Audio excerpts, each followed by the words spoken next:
Today on This Learning, alternative and empowering uses for some of the Halloween candy you'd rather not have your kids eat.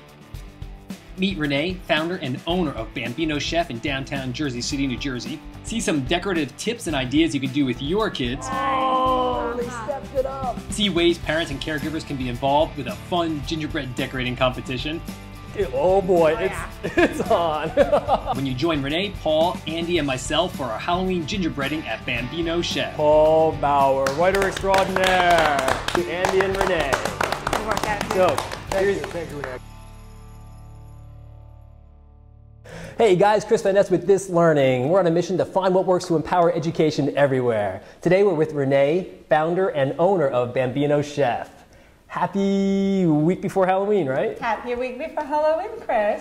How are the kids doing? They're doing phenomenal, getting ready for the big event, getting their costumes ready, decorating the apartment and their rooms, and of course anticipating the amount of candy they're going to collect during trick-or-treating. I know, right? Like candy is such a big thing for Halloween. I don't know when or even where that started, but now it's like almost the focus. The costumes, of course, right? And then how much candy. Huge. And how much candy. It evolves around candy. And one of the biggest things is you can do so much with that candy, you don't necessarily have to eat it all. Yeah, and that's one of the things we're going to focus on too, that, you know, if your kids love sugar as much as most kids do, right, then you want an alternative to them or for them to actually do something else with it than eat it. One cool thing they can do that we're going to do today, actually, later in the show, is build a creative, cool, haunted gingerbread house, right? And that's a great thing for families to do together because there's a lot of empowerment that kids get from actually constructing something and building something of their own, but also with the family. Absolutely. It's a fantastic time to spend together as a family, do something creative, use your imagination, let your imagination run wild, and also just experiment and see what else you can do really with all that candy because once again, they will collect insane amount of candy during the holiday. Yeah, and you know, adults are like that too, you know, like my son Blake, he comes in, by the way, and so we refer to her as Aunt Renee, so you might hear that once in a while. But so when we come in and when we're home or whatever else, he loves M&Z's. We call them M&Z's, long story, but M&M's. Right. And we joke because he's great at counting, right? He can count straws, he can count lollipops, he can count pennies, he can count anything, you know, 1, 2, 3, all the way up to 100, whatever, except M&Z's. Because when he counts M&Z's, instead of having 1, he adds a 0 to the end. And it's like 10, 20, 30, 40. Right. Which makes so much more fun, too. Right, right. But I have to say, anybody watching out there, that he doesn't actually finish the whole bag, so don't get the wrong idea. But, you know, kids are so attracted to candy, and I love the idea that there's something else that they can do that is, like you said, creative and empowering for them. Yes, and one of the things that I believe in, you don't necessarily need to deprive them of candy. So small amounts during a holiday, it's absolutely fine. But it's again to know when the limit is, and also just to show them what can be done. And again, you can, if you want to make a healthy treat, there are lots of options to make a healthy treat for Halloween parties and during Halloween in general. But I think that house is just one of the best examples of what can be done. Yeah, we love doing it. My family's been doing it for, I think, over, 30 years or something like that. So when I was little, it was something that we did. Did you guys do Halloween or gingerbread housing? Not growing up, no. Just, again, coming from the other side of the world, it wasn't the same. But just being here and seeing how big it is part of the culture and how much, not only kids, but also adults enjoy working on the house. So it's a great thing to have. I think it's just almost like award ceremony when they start. It's also the beginning of the holiday season. So and you don't have to wait necessarily for end of November, beginning of December to do this. You can just do it on Halloween. Yeah, and that's so true because on our Twitter, not on our Twitter page, but if you go to the show page for this episode, we have a Twitter feed that searches Twitter internationally for Gingerbread Halloween. And there are so many cool creative things that are going on out there. It's kind of embraced, like you said, this pre-holiday whatever season has started now with Halloween. And now they carry it forward all the way to Christmas or New Year's or Hanukkah or whatever else is going on. That's right. It's the beginning of the celebration. So. Yeah. Yeah, and so you want to tell everybody where you're from? Sure. So I was born in Azerbaijan. It's it's quite far from here, but it's a beautiful culture, beautiful land, and we love food. It evolves around food.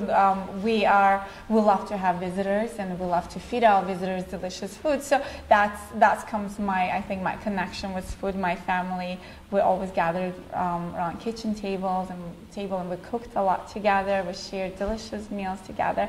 So that's where I'm from, and of course we did not have Halloween. So the idea of having a lot of candy in one night was a little bit shocking, which is why I had to come up with some different ways of not letting my children eat so much candy at the same time. And it's bad for your teeth, but also dealing with the sugar rush afterwards is not so easy. Yeah, or fun for the parents or adults that are involved with that. No, not at all. Is some of your background, being from a family that does appreciate food, especially healthy food, did that go into, because this space is beautiful, she does a lot of great work here, and it does teach kids how to eat healthy and also be involved in the creation of their own food. Is that from your own family's background?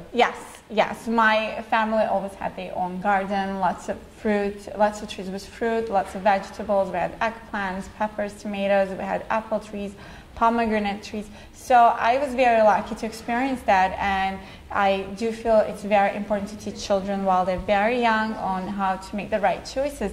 And just studies show the younger you begin, the better it is. They benefit from it. There's so much to cooking. They count, they feel the textures, they become friends with the fruit and veggies. So yes. I love that. And going back a couple of days, we were over here, and Aunt Renee was saying that she encourages kids to actually not wear gloves when they do the mixing sometimes. They're appropriate for certain circumstances, but in some of your classes you don't, so the kids can actually learn how to feel the texture of the actual food that they're using, and that's an important part of learning all those different aspects, like you mentioned, chemistry and the physics and all the stuff that goes into food. Absolutely. I'm a classical trained piano player, so it's impossible to play the instrument without playing piano without touching the tips of your fingers. You feel, you connect to music. And the same thing with food. You can't cook the food without actually really getting close to it and smelling it and feeling it. It's just, that's where the love is. It becomes together. That's great, and that really shows in your space, and also as we go to see later today on this crazy cool creative house that we're going to build. And one note about this house, and what we're going to do today actually, is to relate that, kids get a blast. I have a blast with this stuff, right? They get a lot of empowerment from it, but it's great for adults too, right? And that's something that really is important for everyone, caretakers or families or parents or whoever's involved in a child's life, to find creative, fun ways to be involved in their education and their learning and their diet and bring that together. So that's why we're doing this today as almost like an adult fun exercise that we can enjoy, and then parents and community members and people in Jersey City can bring that out to their own homes and do it at home and come back here and then do it for the holiday. Absolutely. We've seen it over and over how activities like this, especially this, the gingerbread haunted house, gingerbread houses, they bring people together. It's good for grandmothers, granddads, and they bond with the grandchildren, or just adults when they do it on their own. It's very relaxing, it's soothing, and they get to express their creativity in ways where they wouldn't be able to do just making a cookie at home, but they get to decorate with all these wild colors and textures. So it's an amazing thing to do.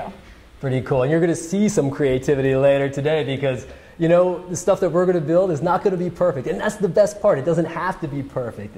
Fun, we always say, people respect perfect, but they love fun. And I think it's the same thing when you create something, just to have fun with it. So art is not perfect. There is no definition of what art should be. And cooking, creating phenomenal gingerbread house, it should not be perfect. Nobody can say, oh, your house is better than the other house. You do your best. And it's more importantly, it's fun. It's not a competition. It's a lot of fun, and we always talk about it, that learning is so much better when there's a fun factor.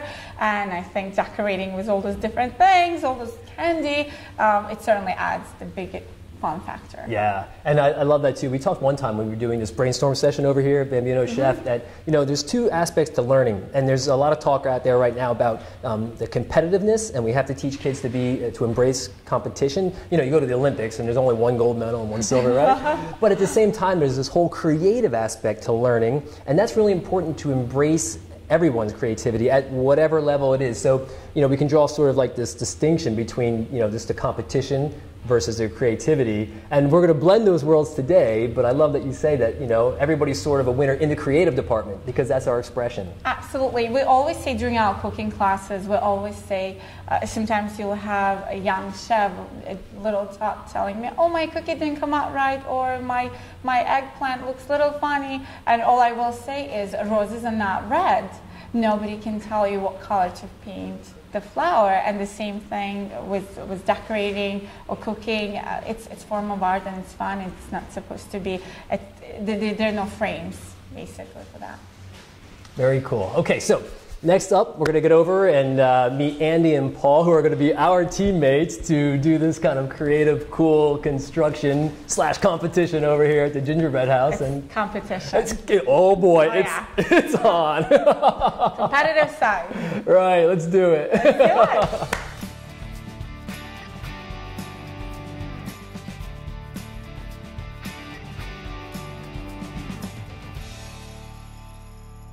Now we've got 3 great activities that your kids can do with you, either at Bambino Chef or at home. These activities are great because your kids can get their hands around them. Adults can have a lot of fun no matter what their age. We're here with Paul, Andy, Renee, and myself to show you how to do them, lay them out, and also have a little bit of creative fun with our mini competition. And the winner of the Fun trophy. Fun trophy. Shiny trophy. Fun shiny trophy we'll announce after the show. Now, one of the first activities you can do with your kids is to make a pretzel fence. Now, pretzel fences are cool because they are so easy to make, and you can make them in a variety of ways that suits your own creative style. So check it out. We've got the classic Western fence. Is that what that's called, Andy?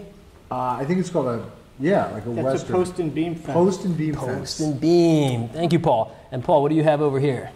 This is a genuine Civil War era kickstart. Here's the cannon. This is put the cannon there. No cannon. No cannon. Sorry. Yeah. Take that cannon back. This fence is up for an award, that fence. Okay. The Civil War Society. Got a malfunction. This happens all the time, icing stuff. Now, what's cool, too, is when you're building with your kids, remember, it's supposed to be about fun. So messy mistakes, and we're in the kitchen, we've got our aprons on. Messy mistakes are fun, You can just have fun and be creative with it. It doesn't have to be perfect. So, Paul, you want to show me what you got going on here, and I'll help you. This is called a Virginia creeper fence. And the advantage of it is that you don't have to dig post holes to put in posts. You can just put this on the ground. Wow, super cool. Very you know efficient. what? Yeah, and it looks great, too. Whatever you technical. Got some tech issues over here. All right. Okay, we got it. Let's switch over to the zip team. We're building a post and beam fence where you have to dig a hole. This is where you have to dig a hole. So He's digging a hole. Digging the hole, and There we go. Renee is going to put the Nice corner. and easy. Yeah. And we'll press down, tap, tap. And then we're going to do one more over here. Paul, can you show me how to do that, though? Like, what do you do first? You put one like this and one on top or bottom, doesn't matter? And then we're going to send a cannonball over Like towards this, their right? fence. Okay. Okay, so there we There go we go. there. Boom. And what's cool too, guys, is that you can look some of this stuff up. Let's say you have a child that's really interested in That's it. I don't history. have it anymore. Well, you can go back and you can say, hey, what is a post and hole fence? I think that's how they said it. And what is a creeper fence, the Virginia creeper fence? You can actually look back into black history pearl. and incorporate that into your designs.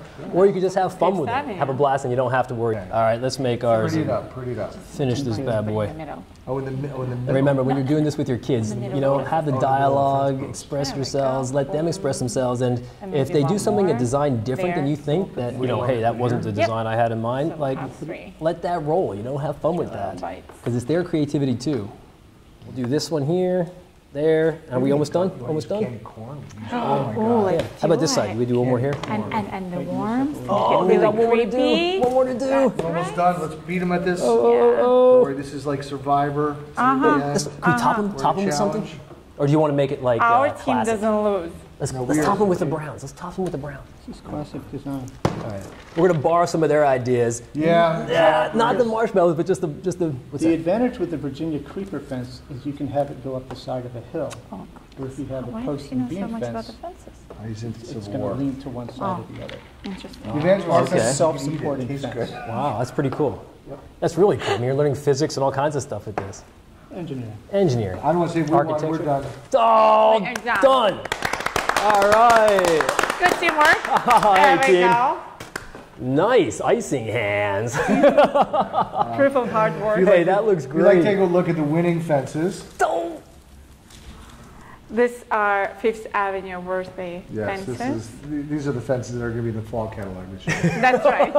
The full Bambino Chef catalog. I love it, guys. Great creativity there. This fence will keep your pig in. That's a So if you have a gingerbread pig, which we might show later, cutouts or whatever, you can It's keep not them in going to here. jump over that. Very cool, guys. We appreciate Okay, it. from the last session that we had was the fence building. We have 2 awards I have to announce. So the first one is historically accurate fences. That goes to Paul Bauer, writer extraordinaire. And the second is most creative and artistically beautiful, and that goes to Andy and Renee. Good work, Andy. So thank you, Renee. I couldn't have done it without you. Excellent. here's your Super trophy. job. Thank you. Yeah. Here, We wait. should share it. Thank you. Yes, we thank the Academy. Yeah.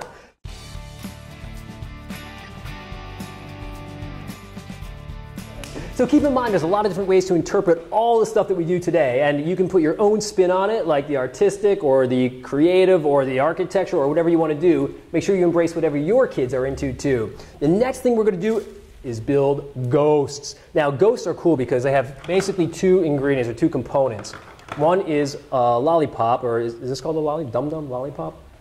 Dum-dums. Dum-dums, yeah. So dum-dum lollipop, which is the round one, not the flat one, and gum paste. And we can show you the ingredients for gum paste later on, but basically what you do is you take a lollipop, match a ball of gum paste that's a little bit bigger than the lollipop, so it occludes it, so it takes up the space in front of it so you can't see it, and then you roll it into a ball, take a smaller piece here, and this is important, this is a trick that my mom showed me when she was working with me to build this. Squish down on the top to make a little soft patch, because if you don't, what happens when you finally roll this out, and we're going to roll these out in a minute, that they poke through the top. So you got to put a little soft patch there. So I'm going to give you guys this, and Paul and I are going to have one here. You too. And when you're doing this with your kids, that they can help roll each section if they want, and you can take the more technical parts if you find that easier, or you can just let them dive in, and if it breaks or pops through, start again. What exactly are we going to do? Or patch. I'll show you in a second. Hold on there. All right, so roll this ball, and you got a ball here and a ball here. And what you're going to do is take these balls and put them down flat, and then roll them out, push them and roll them out until they get to be a round disc. That's all you want, is a round disc. So Paul, you can start with that. Just push it out into a round disc, and you can make it about this big. Okay?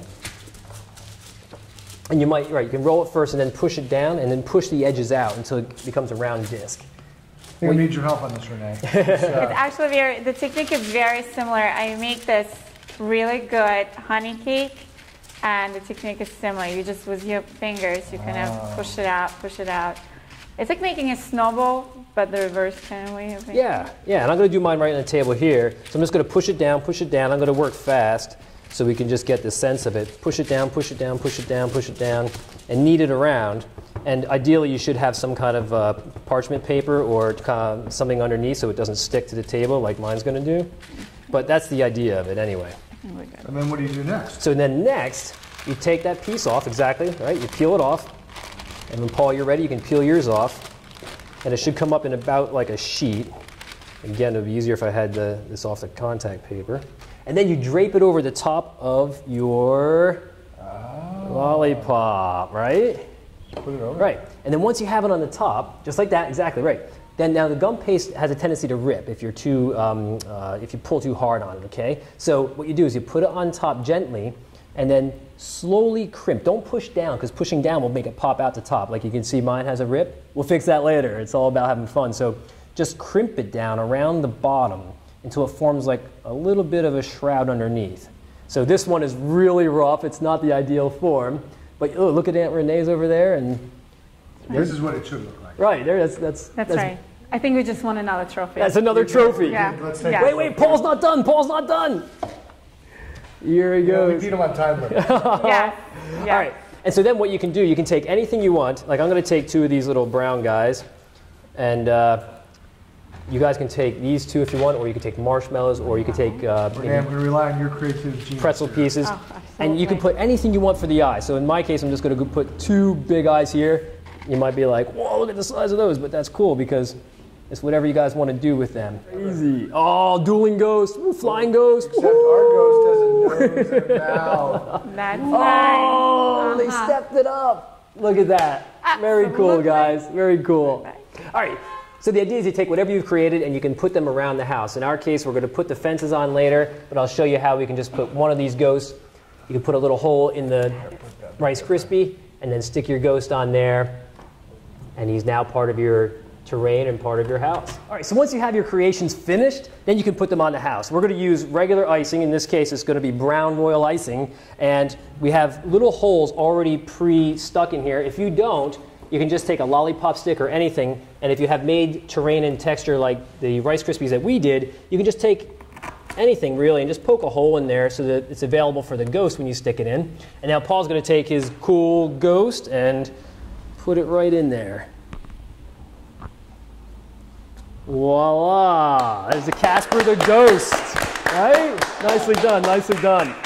Yeah. So what's great is that, you know, Paul's a writer by trade. He has a pretty diverse background, but not necessarily in the food arts. And he's got a crazy cool background with marketing and a whole bunch of different things. But everybody can come together and enjoy making something creative with gingerbread during the holidays and with your kids. So next thing we're going to do is put the fence on, and we'll give you some tips on our website about how you guys can be involved and what Bambino Chef is up to next. Thanks so much for watching. We hope you enjoyed the tips and techniques of gingerbreading here at Bambino Chef, things that you can do with your kids either here or at home. Check out our website at thislearning.com for more information. See what's happening next in Jersey City and around the world.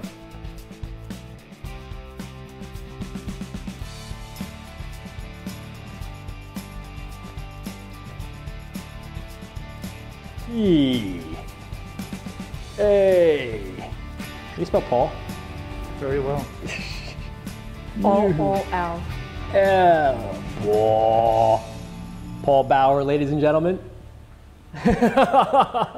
Let's go get Andy. Andy Zip Incorporated. On, oh, sorry. There's a little bump there. Hey, but it's a creative bump. It's a creative bump here. All right. A-N, bubble letters, D-Y. Cool beans. Andy Zip, ladies and gentlemen.